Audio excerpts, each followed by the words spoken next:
नमस्कार बच्चों, स्वागत है आप सभी का आपके अपने चैनल श्री कैरियर इंस्टीट्यूट पर, जहां हम हिंदी के महत्वपूर्ण प्रश्न उत्तर को सरल और मज़ेदार तरीके से समझते हैं। तो आज हम पढ़ने जा रहे हैं पाठ 10 बिरसा मुंडा, जिसमें हम इसके सभी प्रश्न उत्तर को विस्तार से जानेंगे। तो वीडियो को ध्यान से देखें और अगर आपको कोई भी सवाल हो तो मुझे कमेंट में ज़रूर पूछें। वीडियो को लाइक करें, अपने दोस्तों के साथ शेयर करें और चैनल को सब्सक्राइब करना ना भूलें, ताकि आपको हर नया वीडियो सबसे पहले मिले।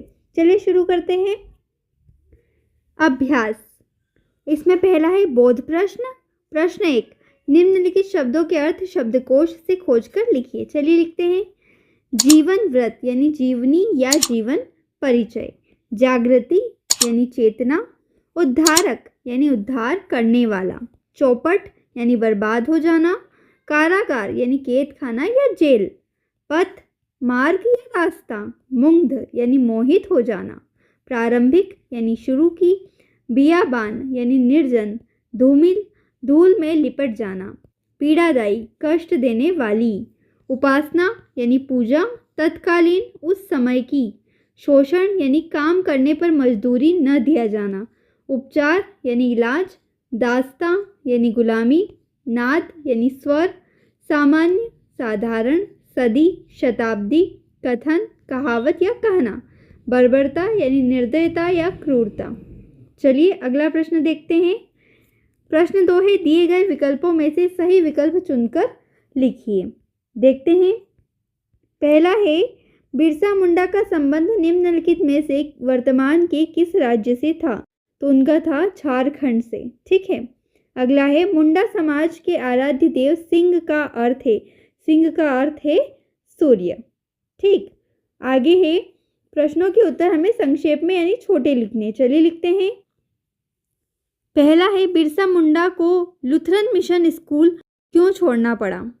बिरसा मुंडा को लुथरन मिशन स्कूल इसलिए छोड़ना पड़ा क्योंकि वहाँ उन्हें दास्ता का अनुभव हो रहा था। उन्होंने ऐसे दृश्य देखे जिनमें मुंडा लोगों का शोषण किया जा रहा था। इससे उन्हें बहुत कष्ट हुआ और बिरसा ने अंग्रेज़ों के कारनामों पर टीका टिप्पणी करना शुरू कर दिया। अगला प्रश्न है, बिरसा रोगियों का उपचार कैसे करते थे? बिरसा रोगियों का उपचार जड़ी बूटियों से करते थे। मुंडा जनजाति के लोग बिरसा को क्यों मानते थे? बिरसा ने गांव वासियों और आसपास के लोग जो उनके पास आए उनका जड़ी बूटियों से इलाज किया, उन्हें स्वस्थ रहने के उपाय बताए। इस तरह वे उपदेशक भी बन गए। उन्हें लोग अवतारी पुरुष मानने लगे और उनका आदर भाव बढ़ता गया। अगला है, अंग्रेज़ों ने बिरसा का दाह संस्कार सार्वजनिक रूप से क्यों नहीं किया? स्वतंत्रता संग्राम के सेनानी के रूप में बिरसा को अंग्रेज़ों ने पकड़ लिया। वे स्वतंत्रता की ज्योति लोगों में जगा चुके थे। बंदी बनाए जाने से पूर्व बिरसा बीमार चल रहे थे। अदालत में पेश करने पर उनकी दशा बिगड़ गई। उन्हें खून की उल्टियाँ होने लगी। बिरसा, जो मुंडा समाज का उद्धारक था, सदा के लिए सो गया। इसलिए उपद्रव के भय से अंग्रेज़ों ने बिरसा का दाह संस्कार सार्वजनिक रूप से नहीं किया। अगला प्रश्न है, बिरसा मुंडा ने किस उद्देश्य से अपना आंदोलन प्रारंभ किया? बिरसा मुंडा ने मुंडाओं को अंग्रेज़ों के अत्याचारों से तथा शोषण से मुक्ति दिलाने और भारत को आज़ाद कराने के उद्देश्य से अपना आंदोलन प्रारंभ किया। अगला प्रश्न देखते हैं। अगला प्रश्न है, खाली स्थान भरिए के कारण ओझा लोगों का काम चौपट हो रहा था। प्रश्न 4 क्या है? खाली स्थान भरिए के कारण ओझा लोगों का काम चौपट हो रहा था। किसके कारण? बिरसा मुंडा के कारण। ठीक है। अगला क्या है? मुंडा लोगों के प्रमुख अस्त्र शस्त्र और थे। क्या क्या थे? भाले और तीर कमान। ठीक है। अगला क्या है? पुरस्कार के में कुछ लोगों ने बिरसा को पकड़वा दिया। किसमें? लालच में। ठीक है। अगला प्रश्न देखेंगे। निम्नलिखित प्रश्नों के उत्तर विस्तार से लिखिए। प्रस्तुत पाठ से हमें आज से 100 वर्ष पूर्व के आदिवासियों के जीवन की क्या जानकारी मिलती है? आज से 100 साल पहले आदिवासी कैसे रहा करते थे उसके बारे में हमने इस पाठ में क्या पढ़ा, ठीक है, वो बताना है। आज से 100 वर्ष पूर्व के आदिवासियों ने भी भारत की आज़ादी के लिए अंग्रेजी शासन के विरुद्ध अपनी आवाज़ उठाई और इनमें आज़ादी की भावनाओं को स्वर देने का काम बिरसा मुंडा ने किया। मुंडा भारत की प्रमुख जनजाति है जो रांची और उसके आसपास के क्षेत्रों में बड़ी संख्या में निवास करती है। मुंडा जाति बहुत ही सरल जीवन बिताने वाली जाति है। वह अपने जीवन यापन के लिए पूर्णतः प्रकृति पर निर्भर करती है। मुंडा समाज सिंह और बोंगा की उपासना करते हैं। सिंह का अर्थ सूर्य होता है तथा बोंगा मुंडा समाज की देवी हैं। अन्य जनजातियों की भांति मुंडा समाज में भी काफ़ी जागृति आ गई है। विदेशी दासता की जंजीरों से मुक्त होने के लिए तत्कालिक उरांव मुंडा और खाड़िया जनजातियों ने बिरसा मुंडा के नेतृत्व में अंग्रेजों के विरुद्ध हथियार उठा लिए थे। मुंडा जनजाति के लोग निर्धन और अशिक्षित थे। उनकी शिक्षा के लिए कुछ मिशनरी विद्यालय थे जहां उन्हें ईसाई धर्म में दीक्षित करने की कोशिश होती थी। वे ओझाओं के झाड़ फूक में विश्वास करते थे। उन्हें अपनी ज़मीन से बेदखल कर दिया गया था। पंच पंचायतें समाप्त कर दी गई थी। इस तरह वे भूख और दमन के कारण असहाय थे। अगला है बिरसा मुंडा के आंदोलन के क्या कारण थे। बिरसा मुंडा के आंदोलन के निम्नलिखित कारण थे। मुंडा जाति को उनकी ज़मीन से बेदखल कर दिया गया था। उनके पंच पंचायत समाप्त कर दिए गए। उनकी ज़मीन पर जिंदार और दलाल थोप दिए गए। मुंडा जाति के लोगों के जंगलों पर अंग्रेजी शासन ने अपने दलालों और लोगों को मालिक बना दिया। वे मालिक से नौकर हो गए। उन्हें बेगार में घसीटा जाता, उनका शोषण होता था। आर्थिक तंगी का मामला बिरसा मुंडा के आंदोलन का सबसे बड़ा कारण था। उनकी आर्थिक स्थिति बहुत ही दयनीय थी। अगला प्रश्न है, भारतीय इतिहास का एक सत्य यह भी है कि भारत जब भी विदेशियों से पराजित हुआ तो देशद्रोहियों के कारण। प्रस्तुत पाठ के संदर्भ में इस कथन की पुष्टि कीजिए। बिरसा मुंडा ने ब्रिटिश शासन के विरुद्ध तीव्र आंदोलन शुरू कर दिया। उनका यह आंदोलन अन्याय और शोषण के विरुद्ध था। यह आंदोलन मानवता की रक्षा के लिए था। उन दिनों प्रथम स्वतंत्रता संग्राम के महान सेनानियों में झांसी की रानी लक्ष्मीबाई, तात्या टोपे, नाना साहब, कुंवर सिंह आदि की वीरता की कहानियां लोगों के मुंह पर थी। जनमत अंग्रेज शासकों के विरुद्ध सामाजिक आंदोलन ने राजनीतिक रूप धारण कर लिया था। बिरसा मुंडा ने इस आंदोलन को आगे बढ़ाया। मुंडा और दूसरी जनजातियां भाले और तीर कमान लेकर चारकाड़ गांव में एकत्र हो गए। बिरसा की क्रांतिकारी गतिविधियों से डिप्टी कमिश्नर और जिला पुलिस अधीक्षक बहुत परेशान हो गए। बिरसा को ब्रिटिश शासन के विरुद्ध दंगा भड़काने के आरोप में गिरफ्तार कर लिया, रांची जेल में डाल दिया गया। सजा पूरी होने के बाद सामाजिक जागरण को स्वतंत्रता संग्राम का नाम दे दिया गया। बिरसा ने बैठकें शुरू की जिसकी सूचना शासन को लग गई और इनके विरुद्ध वारंट कट गया। इन्हें पकड़ने के लिए इनाम घोषित हुए। इनाम के लालच में किसी ने सोते हुए बिरसा को पकड़वा दिया। इन सभी घटनाओं से सिद्ध होता है कि भारत की पराजय का मुख्य कारण यहाँ के देशद्रोही ही रहे हैं। अगला देखिए, बिरसा मुंडा ने किस उद्देश्य से अपना आंदोलन प्रारंभ किया। तो उत्तर होगा, बिरसा मुंडा ने देखा कि मुंडा और जनजातियों की आर्थिक दशा बहुत ही दयनीय हो चुकी है। इसका मुख्य कारण था कि अंग्रेज़ों ने उन्हें उनके खेतों से बेदखल कर दिया। वे इन खेतों के मालिक थे। वे फसलें उगाते थे। उनकी ग्राम व्यवस्था थी, पंच पंचायतें थी, उनका रहन सहन परंपरागत था।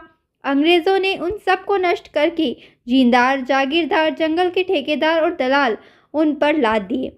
वनवासी अपनी ही ज़मीन पर मालिक से नौकर हो गए। वे भूख और दमन से स्वयं को असहाय समझने लगे। ऐसी स्थिति में बिरसा मुंडा ने ब्रिटिश शासन के विरुद्ध तीव्र आंदोलन प्रारंभ कर दिया। यह आंदोलन अन्याय और शोषण के विरुद्ध था, मानवता की रक्षा के लिए था। मुंडा समाज की दबी भावनाएं उभर कर आ गई। सामाजिक आंदोलन ने राजनीतिक रूप धारण कर लिया था। बिरसा मुंडा इन गतिविधियों का केंद्र बिंदु थे। उन्होंने ब्रिटिश शासन को उखाड़ फेंकने का संकल्प ले लिया। उन्होंने कहा कि अंग्रेज़ों ने हमें बहुत लूटा है, अब हम इन्हें सहन नहीं करेंगे। अगला प्रश्न देखिए, प्रस्तुत पाठ के आधार पर बिरसा मुंडा के चरित्र की विशेषताएं बताइए। तो पहला क्या है, स्वतंत्रता की भावना। बिरसा मुंडा में आज़ादी की भावना थी। बिरसा अपने बचपन से ही एक होनहार देशभक्त बालक था। उसमें अपने समाज के उत्थान के लिए सब कुछ कर गुजरने की तीव्र इच्छा थी। वह अपने विद्यार्थी जीवन से ही स्वतंत्र प्रगति का व्यक्ति था। वह ब्रिटिश शासन के विरुद्ध था। उसने लोगों को स्वतंत्रता और अपने जीवन मूल्यों को समझने की बात बताई। जड़ी बूटियों के द्वारा बीमारियों का इलाज करना सीखा। इससे उनमें स्वदेशी की भावनाओं की तीव्रता का पता चलता है। आगे देखेंगे, वे एक संगठनकर्ता भी थे। उन्होंने अपने समाज के लोगों को एकत्र किया, उनको संगठित करके अपनी भावना बताई। उन लोगों में अपने सम्मान, देश के सम्मान की रक्षा करने की भावना जागृत कर दी। मातृभूमि की आज़ादी। देश की आज़ादी के लिए उन्होंने जीवन भर संघर्ष किया। अंग्रेज सरकार के जुल्मों को सहा। देश की आज़ादी का सपना पूरा तो नहीं हो सका, परंतु समाज में आज़ादी की चेतना जागृत कर दी। स्वतंत्रता संग्राम में उनका नाम अमर रहेगा। अगला प्रश्न देखेंगे। अगला प्रश्न भाषा अध्ययन से है। प्रश्न 1, निम्नलिखित शब्दों के मानक हिंदी शब्द लिखिए। चलिए लिखते हैं। जैसा कि पहला हुक्म है, हुक्म का क्या हो जाएगा? आदेश। अगला है जबान, यानी जवान है, ये जबान नहीं है, जवान। जवान यानी युवक, ठीक है। फिर है सजा, यानी कि दंड। इनाम यानी पुरस्कार। फिर है पेश, यानी प्रस्तुत करना। फिर है तबीयत, यानी स्वास्थ्य, ठीक है। अगला प्रश्न क्या है? शब्दों का समास विग्रह करके समास का नाम लिखना है। चलिए लिखते हैं। पहला हमारे सामने ही जीवन व्रत। समास विग्रह हो जाएगा जीवन का व्रत, ठीक है। और ये कौन सा समास है? यह है तत्पुरुष समास।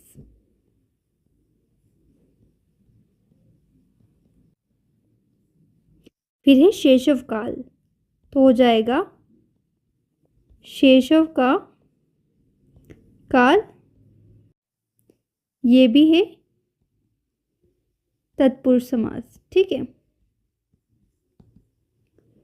फिर है शंखनाद, तो क्या हो जाएगा? शंख का नाद, ये भी क्या है? तत्पुरुष समास है।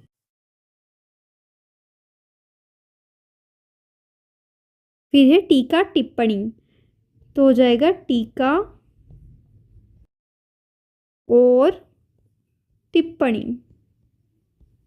टीका और टिप्पणी, ठीक है। ये हो जाएगा द्वंद्व समास।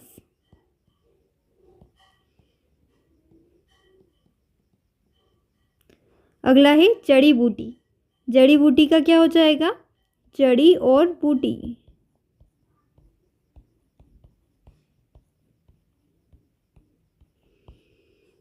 क्या हो जाएगा? ये द्वंद्व समास, ठीक है। फिर है बहला फुसला, ये भी द्वंद्व समास का है, बहला और फुसला।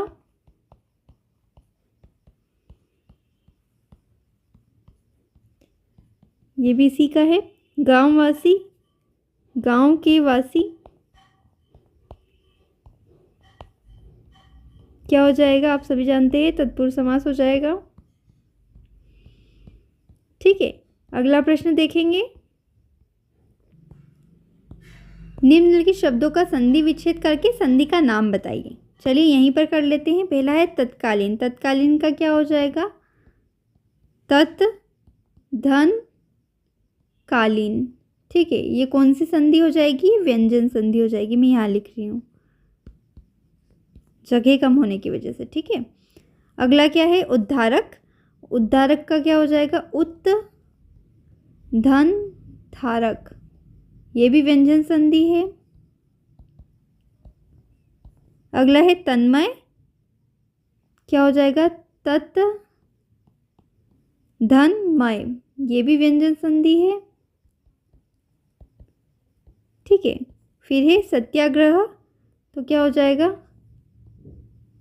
सत्य धन आग्रह, ये कौन सी संधि रहेगी? ये रहेगी स्वर संधि। अगला है युवावस्था, तो हो जाएगा युवा धन अवस्था। ये भी कौन सी रहेगी? ये भी रहेगी स्वर संधि। ठीक है, अगला प्रश्न हमारे सामने क्या है? सही विकल्प चुनकर रिक्त स्थानों की पूर्ति करो। पहला क्या है? तन्मयता शब्द में प्रत्यय है। कौन सा प्रत्यय है इसमें? इसमें है ता प्रत्यय। ठीक है, बेबस शब्द में उपसर्ग है बे। दयनीय शब्द में प्रत्यय है नीय। राजनीतिक शब्द में प्रत्यय है इक। ठीक है, अगला प्रश्न क्या है? निम्नलिखित पर्यायवाची शब्दों में से जो सही पर्यायवाची नहीं है उन्हें अलग करके हमें लिखना है। ठीक है, चलिए लिखते हैं। रास्ता, रास्ता का मतलब मार्ग होगा, पगडंडी होगा, पथ होगा, लेकिन रथ नहीं होगा। ठीक है, रथ लिख देंगे। फिर अगला क्या है? बच्चा, बाल, शिशु, बालक, काल नहीं होगा, काल लिख देंगे। फिर क्या है अगला? पिता, जनक, पितामह और तात, पितृ नहीं होता है। सॉरी, पितृ होगा, पितामह नहीं होगा।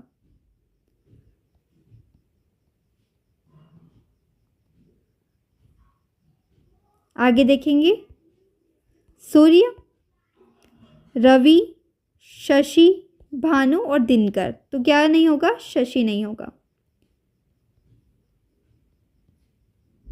फिर है जेल, तो इसका बंदी गृह होगा, कारागार होगा, लेकिन कारागृह होगा, लेकिन आवास नहीं होगा। तो इस तरीके से हमने इस पाठ को पूरा कर लिया है। तो बच्चों, मुझे उम्मीद है कि आपको ये वीडियो पसंद आया होगा और आपके सभी सवालों के जवाब आपको मिल गए होंगे। अगर यह वीडियो अच्छा लगा हो तो इसे लाइक करना, अपने दोस्तों के साथ शेयर करना, ताकि वो भी इसका फ़ायदा उठा सके। तो मिलते हैं अगले वीडियो में, तब तक के लिए पढ़ते रहिए, सीखते रहिए और आगे बढ़ते रहिए। धन्यवाद।